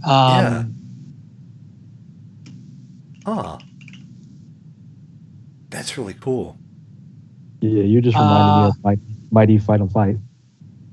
Wampaku Graffiti. Splatterhouse Wampaku Graffiti. Okay. It was it's an interesting game, but I mean it's not bloody and gory like the like Splatterhouse games. I mean, but you get all those like movie influences of like you're going down a area and you get like Evil Dead vibes from it, and you get like interesting Dracula vibes. So it's like it's really cool in that sense. It never saw a US release, unfortunately, but it really needed one, and I think it would have done pretty well. But at the time, that style of game was not something that would have translated too well with an American audience, and I understand that. Sure. So. Yeah. Okay. But yeah, there's some hot hits right there, man. So thank you, Brad, for that. Yeah, definitely go check out Apex Live. But yeah, thank you so much for that question. So on that whole, we just mentioned that, Nintendo kind of saved video games. We got a question from Luke Goddard. So from Beard Tech. Our good friend. Yeah, great friend. Salt of the Earth, Luke Goddard from youtube.com/beardtech. BEARDTECH. So as a Nitro Beard alumni, I give the Beard seal of approval to our good friend Luke Goddard right there. So he says, here's a question. Is the Nintendo Switch Nintendo's best comeback ever? Considering their Wii U disaster, 2018 could be epic for them. So I'm with Todd here. Here's the thing. I do want a Nintendo Switch. I do want one. I'm not going to get one yet, but here's the thing. I still like my Wii U. I love my Wii U, dude. Yeah. What a great system to collect for, because nobody wants Wii U games right now. So you can get them for pennies on the dollar. Yep. So highly recommend collecting for your Wii U. But I think, they changed the game with the regular Nintendo, and then they followed it up with the Super Nintendo. Yeah. They didn't even need a comeback. Like, that's still... I'm a Genesis kid, but I realize how staggeringly incredible the Super Nintendo is. It's still crazy to me that was a thing that existed and the games that we got on that system. Because we had arcade perfect Street Fighter 2. Yeah. Like, think about that. Street Fighter 2, fucking Championship Edition. You had stuff like NBA Jam. You had, Link to the Past. Basically, they took every good idea from the regular Nintendo and made it better. So you had Metroid. Oh, we're just going to make Super Metroid. Oh, I don't know. Still the best Metroidvania game ever. Like, how do you... Oh, you had Super Mario Brothers 3? Which some people call the greatest game of all time. Let me make a Super Mario World. Let's just take that. And you're like, fuck, that's your follow-up? Jesus Christ. Like, when you enjoy Super Mario World, how about we put out a compilation for you called Super Mario All-Stars? That has all of them. And then we'll release a new version, because maybe you didn't enter with Super Mario World. So now All-Stars has Mario World included. You're welcome. Buy it again. Breath of Fire 1 and 2. Yep. Mario Kart. It's stupid how good that system is. Yeah. I don't think the Switch is a comeback system, because they're kind of pretty much still thriving off the Wii. Right? They made so much. The Wii made so much money. Wii U was like, okay, yeah, we can afford to take a gamble, lighten the coffers a little bit. Yeah. And then Switch comes out, like, okay, well, they're kind of back to status quo in a sense. Yeah. But it's not so much of a comeback system. Right, because they've never really... Nintendo's been Disney this whole time. They've done their own thing. Yeah. The competition really doesn't matter. They're going to do their own thing. What's really fascinating, though, I can't remember where I heard this, so shout out to whoever came up with this idea first. Every decision Nintendo has ever made led to the Switch. Because if you look at the history of Nintendo, you have the regular, trading cards back in the day, but and you could talk about the AR scanner for the Amiibo. So every decision Nintendo's ever made goes on a track record of like, okay, we have the regular Nintendo. Now we need to make it a little bit more arcade perfect, so we're going to do the Super Nintendo. Okay, then after that, we're actually going to make the GameCube. Here's a system you can take with you. We're going to put a handle on it. We're literally going to take a handle on it. Oh, by the way, you want to actually take a system with you? Here's the Game Boy. Oh, you want the clamshell design? So here's the Game Boy Advance. Oh, you want a touch screen? Here's the Nintendo DS. Oh, so you want this type of thing interaction with your TV? Well, here's the Wii. Like every decision they've made. Oh, you want a touchscreen actual tablet with your thing? Well, here's the Wii U. Oh, you want one that you can take the whole thing with you? Well, here's the Switch. Every decision they've ever made has led up to the Switch. And it's kind of fascinating whenever you see that one main idea of here's what you play on your TV, and then you also take it with you. And then you can touch it, and then you can interact with it with your body. That's never gone away. I just think either Nintendo is absolute genius, or they're building up to one system. Like, they've wanted to build this one fucking thing for forever, but they still haven't got it yet. Like, they're still out there trying to make it work. The Switch might be another stepping stone, and then the next thing they make, we're like, oh, well, of course, the Switch leads into this. Like, we're gonna. You like that weird little controller on the N64 because it had the little Z button under the middle? Oh, we'll turn that into a separate thing by itself. Absolutely. I mean, just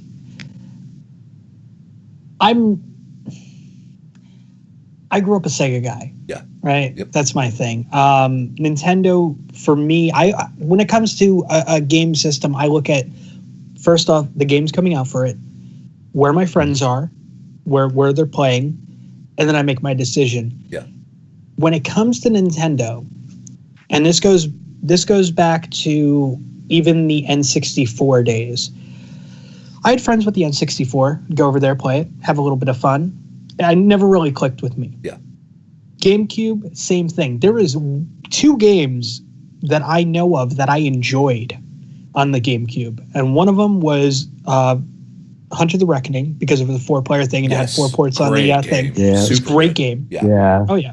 And the other one was Eternal Darkness, Sandy's Requiem. Absolutely. I don't own a GameCube. I own that game. Right, yeah. So, yeah. But I mean, you look at that, and it's like, to me, the Wii was a misstep, but it allowed them to see that, well, we can go and limit our stock and fuck everybody, so we have an in-demand product constantly. Right. Yeah. And anybody that worked retail at that time, and I know you've talked about it, Wes, knows that. Yes. Nothing more infuriating than answering a phone at your job and going, "Thank you for calling, blah, blah, blah. We do not have any Wiis. We do not know when they're coming out. How can I help you?" Yeah, and then they hang up. Automated. Because that's all they and need. then they hang up right away. Yeah. That's all they needed. Yeah. We got 2 of them shipped to us today. We ordered 25. Yeah. And they send them by boat. They don't send them by plane. They send them by boat. They ferry them. It takes them 14 weeks out of Japan. I took a ferry to Japan. I rewatched that the other day, by the way. That whole thing. You had to. The Dirty 30 and Natty Lights. Yep. So, but Nintendo's an odd bird, right? Nintendo's its own thing. It doesn't care about the rules set by whatever other system. Fuck, they're still using friend codes. Like, I know what the original friend code was called. It was called a phone number. Like, I'll do voice chat. Hell, the Switch uses a phone for voice chat. Yeah. What? Doesn't use Discord. What are you doing? But then they'll bring out just fucking brilliant shit like Picross, and they'll bring out like, okay, how you said you have Eternal Darkness, but you don't have a GameCube. I'm about to go buy Xenoblade Chronicles 2. Yeah. I don't own a Switch. I'm gonna go buy the game. They got it on sale. Like, our Target has the special edition for like $60 instead of 110. So I'm like, yeah, I'll go buy it right now, because eventually one day I'll get a Switch. So it'll be nice to have that for the old mantle. But yeah, like, see, and I love the GameCube. In my opinion, my 2 favorite, and we wax poetic about the Super Nintendo all day. My 2 favorite Nintendo systems, one is the GameCube, because I just think everything for that system worked. I think, and it introduced us to Tom Nook. So I mean, of course, we had Solid Snake doing backflips off of rockets, and we had Tom Nook. Yeah. So that was my litmus test. That's it, man. And then my other one, and people think I'm insane for saying this, is a Nintendo 3DS. I think 3DS is genius. I got that new 2DS XL, the one that does the flip stuff and all that. Mm-hmm. I literally play it every single day. Since I bought it, I have played it every single day. And that's a testament to it. I'm playing Animal Crossing on it. I'm playing Fire Emblem on it. I'm playing everything on it. I got like Breath of the Wild, or not Breath of the Wild, the Ocarina of Time 3D thing, Majora's Mask they put on there, all the Virtual Console stuff. So you have your Breath of Fire 1 and 2, Super Metroid. Like, this thing's a monster machine. You know what I'm saying? Like, it's unbelievably good. And I don't think it gets a lot of love. I say that it's the best. I think it's the best-selling system Nintendo's ever made. Yeah. Maybe I need to look at the numbers again, but their handhelds have always historically done better than their regular consoles, and that's true. But even based on that, like the 3DS, like they've released the 2DS, the new 2DS one with the clamshell thing. The 3DS still sells better. Yeah.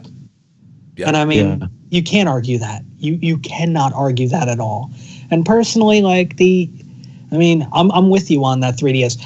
I have a 3DS. I don't use it. Right. But I have it just in case. Yeah. I have Monster Hunter Ultimate. Yes. And I have Majora's Mask. I mean, that's all I need. If I travel, I charge the thing up, I take it with me. Yep. But that's it. Yeah. I mean, it's a great system. And that's I guess what's so frustrating about Nintendo is like they could obliterate the competition. Mm-hmm. They could have a monopoly on video games. And I don't say that lightly. I don't say that joking or hyperbole. They could own video games. If you think video game, it's like if you think of kids' movies, you think Disney. Yet again, you get that comparison. You know what I mean? Because it's like, that's what it is you think Pixar, or you think Disney, then they're one of the same. So Nintendo could have that. It's like, oh, video games? You mean Mario? You mean the new Zelda? You need the new Metroid? You know, the new Donkey Kong, the new Mario Kart, the new blah, blah, blah. Like, they could make a system and get all the third parties. They can get Activision. They can get fucking Call of Duty. They can get, Battlefield. Like, whatever's coming out. The only issue I see with Nintendo is, yes, they do innovate. They do some off-the-wall shit that works or it doesn't. Hence the Wii, the Wii U, and the Virtual Boy. I mean, two of those worked. Well, one of those worked. The Wii U, there's people that love it. Yeah. Cult following, then there's people that are just like, why? Why was this made? Yeah. Yeah. And then you have the Virtual Boy, which everybody disliked. Right. But to me, one of their problems has been the way they treat their consumers. Mm-hmm. I mean, the way that they don't want to adapt to modern days, hence the whole friend code thing. Yeah. If I wanted a friend code, I would still be using ICQ. Yeah, sure. First off. Exactly. I mean, that's just that. Not having integrated voice is like, what? Unbelievable. Yeah. That on a modern day system, that shouldn't be a thing. Right. And I mean, the fact that, like, take the Wii, the Wii U, not so much, but take the Wii. If you stack the Wii game, like, let's just say you got, I don't know, like Ghostbusters on the Wii, and it released the same day on the Xbox 360 or the PS3, you got two drastically different games. Yes, that's fair. That's totally true. And sometimes made by different developers. Yeah. Like, not even, this team on Activision did this one and this team on Activision. Like, no. Like, it would be, the license holder, because of Nintendo, would be different. Like, weird shit. Yeah. And then you had all the Carnival games. You had all the, just trash.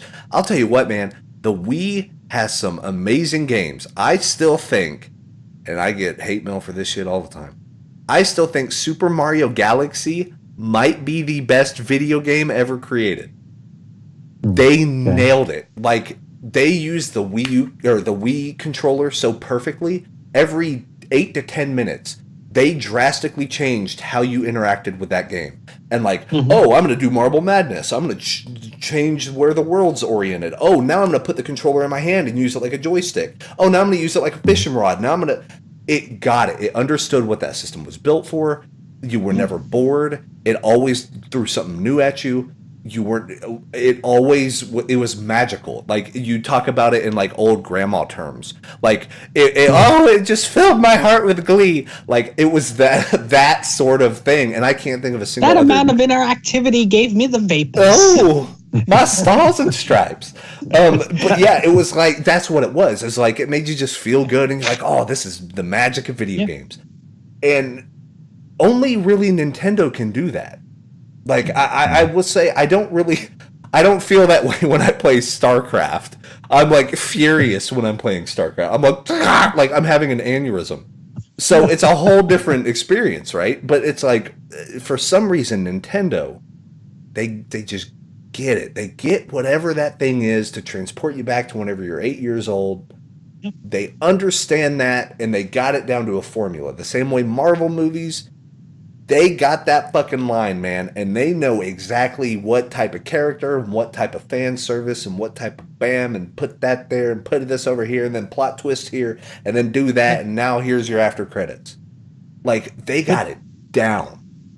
But Nintendo doesn't want to adapt. I mean, that's the biggest thing. Yeah. Like, they want to integrate newer technologies that'll actually help the player base. Yeah. They don't want to, I mean, even have enough technology in their system to be able to render modern games properly. I don't know, dude. Right. I will say, because I agree with you 99% of the time on that fact. If it's a first-party game, it's not an issue. Yeah, sure. But if it's any other thing, like 2K released 2K18 on the WWE 2K18 on the Switch, and it was horribly bad. With, I mean, So I mean, it's there's still that. Like, they don't support their third party enough to let them really do what they can with what Nintendo's giving them. Sure. Meanwhile, they can. There's no incentive for third party. Essentially, that's the way I see it. Like, other than them being like, oh, we're on a Nintendo platform. Yeah. I mean, they could do a game on Steam, on PC. It releases on Steam, Xbox One, and PS4 the same day, and then it's like 6 months later, we'll release it on the because can you Switch? Can you imagine as a third party? Because like, if I'm a third party developer and like I make my game and I'm real proud of it and stuff, and then I put it and like. If it was an Xbox One thing, exclusive, then I'm competing with Halo, right? I'm competing with Forza. I'm competing with Gears of War. Yeah. Okay, sure. Those are big, huge AAA things. That's going to be an issue. Okay, PlayStation. I'm going to be compared to Uncharted. I'm going to be sharing that shelf space. If you're a third party making Nintendo stuff, you're telling me you're wanting to go up against Mario? Mario will break your fucking legs. Yeah, you know what I'm saying? Yeah, like, no, you're getting slaughtered at Best Buy. Yeah. Because if it's between, I'm getting little Johnny fucking Call of Duty whatever on a Switch where the version's not quite the same, or Super Mario Odyssey, that's not even a contest. You know what I'm saying? Like, right. You can't out Zelda. Get the fuck out of here. Like, you're going up and you're going into a losing fight. So I kind of get why third parties stay away, because Nintendo systems are for Nintendo games. Full stop. But if you're a fan of Nintendo, there's a lot to love. I just wish there could, like you said, Todd, I wish there could be more to love. Like, you have these really diamond in the rough games, like Eternal Darkness. I love the Baten Kaitos, the RPGs from like GameCube. I love those games. But is there a new Baten Kaitos? No. We got Xenoblade. That's why I'm going to buy that shit, because I don't know if we're going to get any more. Like, I like it. I got Xenoblade 3DS on my 3DS. I got Xenoblade Chronicles X for the Wii U, which I love. I'm going to get Xenoblade Chronicles 2, but I don't know how long that furnace is going to keep going. So you got to buy it before it's fucking rare. Go try to buy a nice copy of Eternal Darkness, and I'll see you at the mortgage house, because it's like, you got to, it's triple figure. It's like $100-something bucks now. Yeah. Well, I mean, I picked up my used copy for like $8. Yeah. At like a local shop. They're just like, yeah, we got all these GameCube games we're trying to get rid of, and I'm like, all right, yeah. Oh, Eternal Darkness. I'll take them all. Yeah. No, I wasn't taking them all. That would have been a huge mistake. It was what is it? Actually, it was when Game Crazy was going out of business. Hollywood Video. Oh boy. Yeah, they were just like, we got all these games, like we're gonna get rid of them, and I'm like, how much for Eternal Darkness? And they're like, I mean, like $7, and I'm like, sold. Yeah. You're like, I guess I might do that. All right. I don't. The condition on this isn't great. I can you get got 5 haggle with them. I don't know. This mint condition Tales of Symphonia. I don't know. Yeah. Cardium a little bit. Yeah. I don't know. It'd be a shame if something were to happen. I'll give you $4 tops. So we got one more question. We got one more. Wrap this bad boy up. Good episode though. These are amazing questions.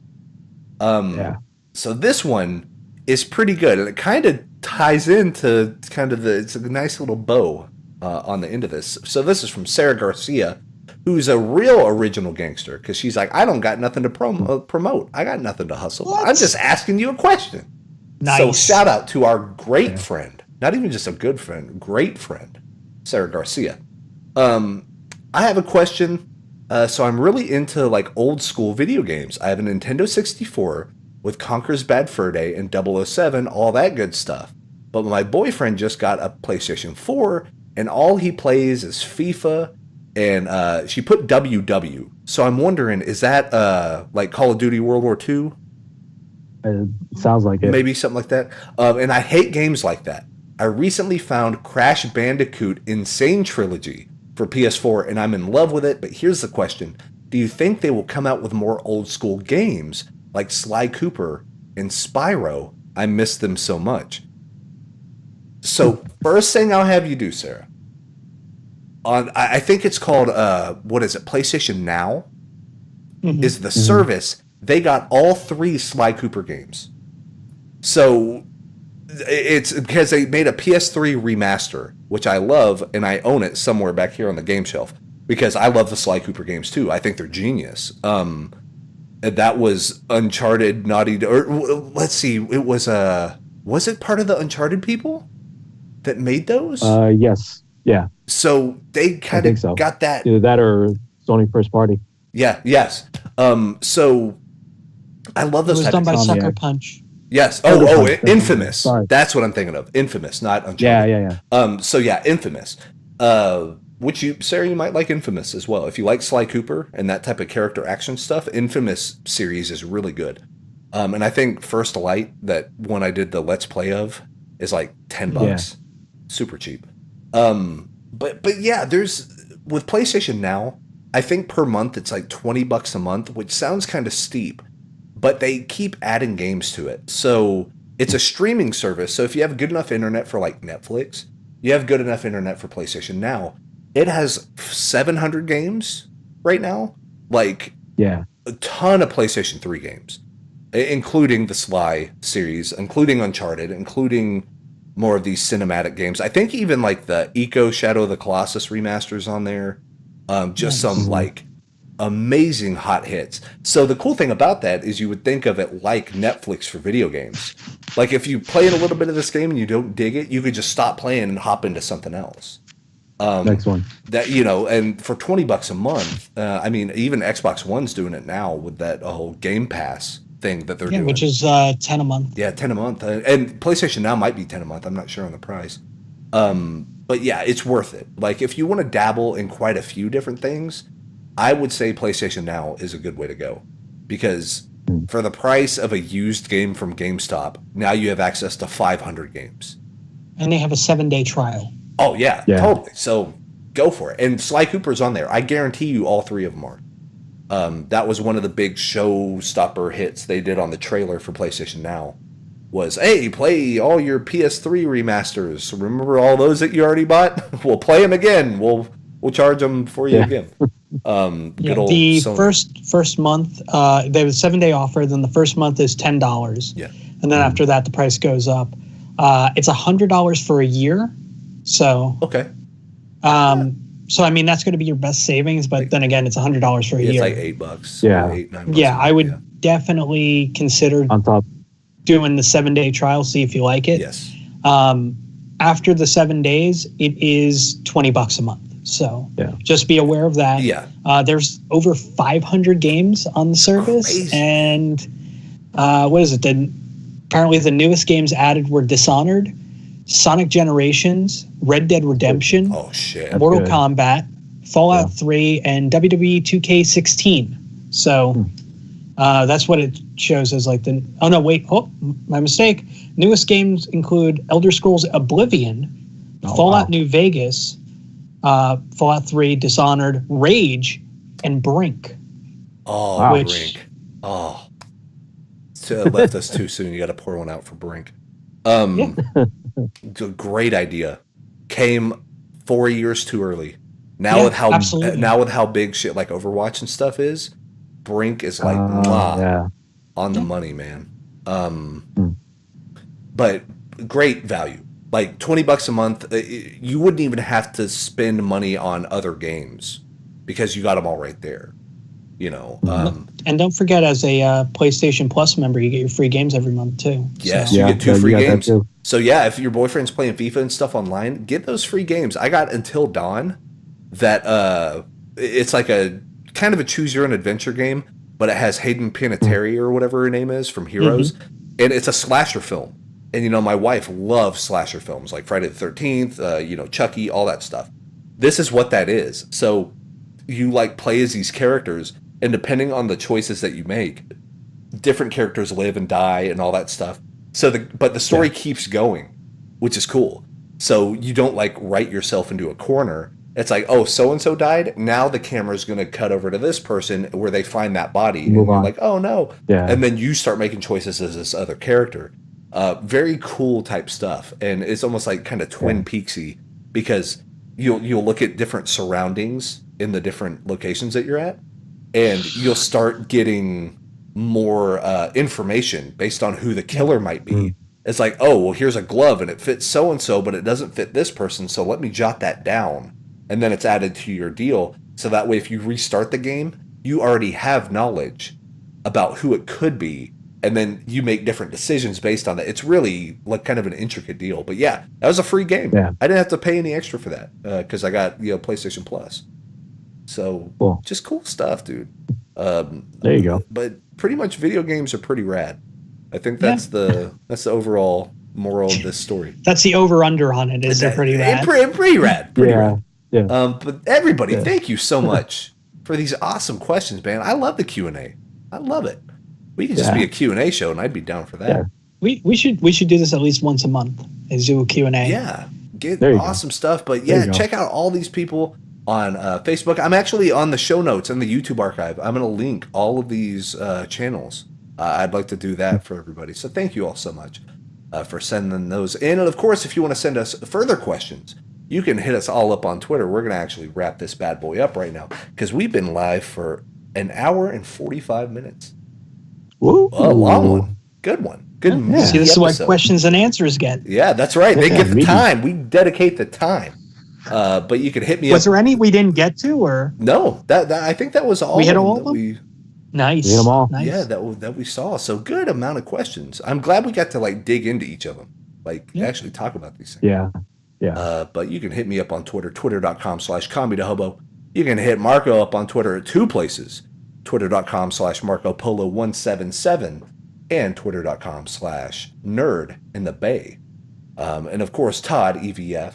You got twitter.com/ToddEVF, all one word. And then also on Twitch. All of us are on Twitch. I feel bad. I've recorded tons of West versus Backlogs this week, and I have not done a single Twitch stream. And I've had the week off, but I haven't done a single. I did a vote. I was like, what game should I play? And everyone was like, play Dota 2. And I was like, great. And I still haven't done it. If you enjoy the eating, you can come by my stream anytime. That's social eating. The 9 pounds. That's what you got going. That's what you got going on your channel this week, Wes? Yeah, man. So they're all going up next week. So, I think one's going up Friday. The West versus Backlog, the new one, and then West versus Backlog Retro which I'm very excited about because it's one of the first games from this franchise that I ever played. And I gave it a solid 35 to 40 minutes and talked about it. Oh, so cool. I'm excited about it. Nice. And, you know, Cool. How about you, Todd? Yeah. What you got going on, Todd? Me? Well, what is it? We should have a new episode of Gimmick Bag tomorrow. Yeah. Cool. So that should be good. Honestly, I have no idea what we're talking about. So Yeah. that's usually the way it goes. It's like we'll just basically be covering. I know we're covering a lot of the shit that's been happening in the world of wrestling this past week. And then after that, we're probably going to talk like holiday shit and whatnot because it's right around the corner. Yes, it is. And I still have a Christmas special to record. Nice. Oh, Yeah. I still haven't done the Christmas special with Maury. So I think we're going to be recording that probably sometime this weekend. And that'll be up. I'm shooting for having that up on like the 20. I'm probably like 24th. So yeah, that'll probably be going up like we record it and it'll probably be going right up afterwards because and then there'll be no show that week. But there will be a Brothering Around next week, correct? Yeah. I'm thinking so. Right? Yeah. Yeah, nice. Thinking so. Yeah. Cool. Because that'll be a lot of fun. Otherwise, Twitch stream, I'm doing GTA and Friday the 13th because they just released the offline bots and the Virtual Cabin 2.0. Oh, that's cool. I've been eyeballing that game too. Yeah. There you go. The offline bots, it's you playing as Jason killing the counselors. Yeah. So, I could There you dig it. go. Okay. oh, it's There you go. terrific. I think I did like 3 hours of that yesterday on stream and it was fucking amazing. I loved it. We just got done watching every Friday the 13th film. The only two that we haven't watched yet because they weren't part of the box set were Jason Goes to Hell and Jason X. I would say skip Jason Goes to Hell because it is, yeah. Jason Goes to Manhattan was fucking dog shit. That movie. Breaking my heart here. No, we're gonna talk the whole last. Okay, we'll talk about this next week because I want to dig into this because the last 30 minutes is a fucking fever dream, and I was screaming at the TV because like the woman that's in the backseat of the car, she crashes the fucking car, and then the car explodes, and they never talk about the teacher that's in the back of the car that blew up. They never mention her name a single time. They're like, "Meh," and they fucking leave. And I was like, that's a main character that you just killed. And then she's like, everyone that I love dies. You fucking killed her. Like, oh, that movie makes me furious. Oh my God. I mean, arguably, it's a weird fucking movie. It's not as weird as Jason Goes to Hell, though. See, so I will just put it that way. They call it Jason Goes to Manhattan, or Jason Takes Manhattan. Only 10 minutes of that fucking movie happened in Manhattan. They're on a boat the whole movie. You're not in Manhattan. Get out of here. Because of the budget. That's the only reason. On a boat. They are on a boat, and like the dude has a guitar. No, it's the girl that has a guitar. That's so dumb. That whole But my favorite thing about every Friday the 13th movie is there's a hobo in every single one of them, and the hobo's always like, "You kids can't go over there now." He's my favorite character. It's got a death curse. You kid. Oh, Jason Voorhees is back, and he's gonna get you. And they're like, "Yeah, you crazy fucking hobo," and he's like, But everyone, and then I was worried he wouldn't show up in Jason Takes Manhattan, but he does, and he's the crew deck member, and he's like, "Oh, you kids on the boat now," and I was like, "Yes!" Like I cheered when he came up on the screen because I was like, I was so worried I wouldn't get my hobo character, but there he was. Yep. And he gets an axe to the back, and he's like, "Ah!" And then he like falls over. Oh, it's the best. I mean, I just have a soft spot for Jason Takes Manhattan because for me it was one of the most iconic Jason performances from Kane Hodder. Yeah, so he did great. Everyone else did fucking terrible. And him knocking Julius's head off the top of the roof. The best scene, it's a boxing scene where this amateur boxer like tries to outbox Jason. It goes on like 5 minutes too long, which made me laugh and laugh because he's like, he gets so tired and he keeps going and then he just gives up and he's like, fucking, whatever, man. And then like gets decapitated by Jason. I was like, this is the whole reason for the movie. And then the two bums that are like, hey, I'm gonna kidnap this girl and inject her with heroin, and like then. That movie's terrible. It's so bad. And then at the end, whatever, and I'm going to spoil it, but I don't fucking care. And at the end, when they're in the sewer and the toxic waste, because the guy in the sewer is like, every midnight we let toxic waste out. Okay, sure. What? Yeah, right. You're like, who are you and why do you have toxic waste? We're trying to get rid of our turtle problem. Yeah, so they're throwing all this toxic waste, and Jason's there, and he goes like, as the toxic waste comes towards him, his inner monologue goes like, mommy, don't let me drown. And then like the all scarred up Jason like starts vomiting water, and it makes me laugh every single time because it reminds me of Team America, World Police, whenever he has the faucet like blah blah blah blah, and like all the water like shooting out. That movie's a clusterfuck, man. It's so weird.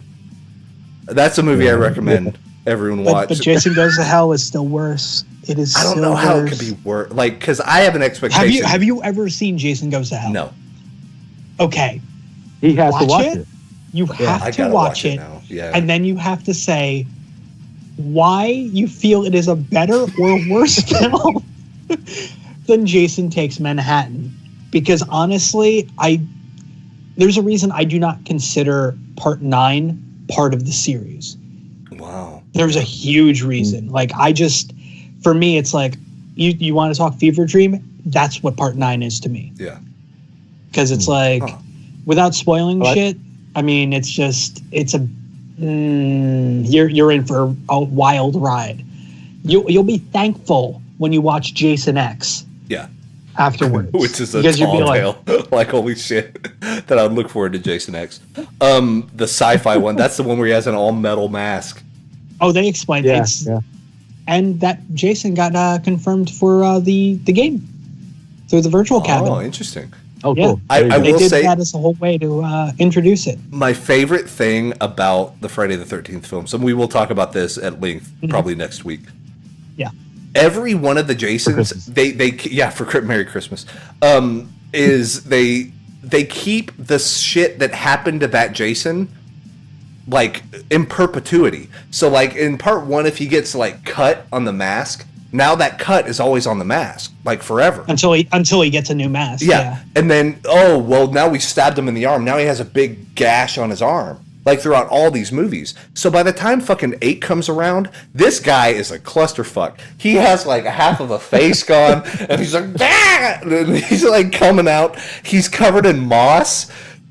And then, like, he's glistening all the time, no matter if he's in water or not. He's, like, perpetually, like, wet. Wet. Yeah. Yeah. Like, someone shined him with baby oil. Like, he's just, like, walking around. Well, I mean, part 7 was great with because he had been decayed for so long. You could see the bones in the back and everything. And with the, that was gross. With the, like, telekinetic girl. Oh, yeah, with Tina. Whenever a telekinetic girl, like, reviving Jason is not the worst movie in your franchise, oh, shit. Like, you know what I'm saying? But, like, that one, we looked back and we're like, that one was actually pretty good. We're like, Part 7 actually was not a bad movie. Part 7 wasn't. It was pretty good. It was okay. Like, it did what it did. The original is still the best because, come on now. But, like, 2 was okay. Because it kind of made sense. Yeah, we'll go at great lengths about Friday the 13th. Like, we're going to talk all about this shit. Marco's fantasy booking and Friday the 13th. Hey, Friday, that's it. That's all next week. Yep. And if you guys got questions, let us know. What happened? What did I miss? Moriarty's like, what the hell is this? But that's our time, guys. Thanks so much for hanging out with us. We hope you had fun. Be sure to subscribe. We're on Google Play Store. We're on iTunes. We're on... I've never heard back from Spotify, but check anyway. We might be on there. Who knows? If you guys want a free audiobook, go to audibletrial.com/brotheringaround. Get yourself a free audiobook. Support the show. That's true. Absolutely free. You get to keep it forever. Snuck that one in. You just snuck it in right at the end.